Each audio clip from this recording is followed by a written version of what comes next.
नमस्तुभ्यम् प्रसीद मम भास्कर दिवाकर नमस्तुभ्यम् प्रभाकर नमोऽस्तु ते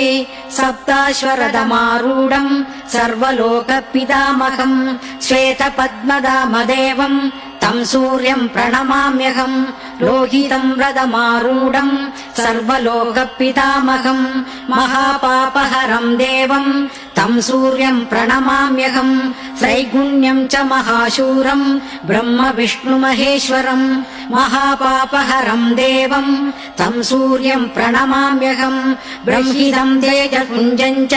वायुकाशमेव च प्रभुस्त्वम् सर्वलोकानाम् तम् सूर्यम् प्रणमाम्यहम् बन्दूकपुष्पसङ्काशम् हारकुण्डलभूषितम् एकचक्ररथम् देवम् तम् सूर्यम् प्रणमाम्यहम् तम् सूर्यम् लोककर्तारम् महातेजस्प्रदीपनम् महापापहरम् देवम् तम् सूर्यम् प्रणमाम्यहम्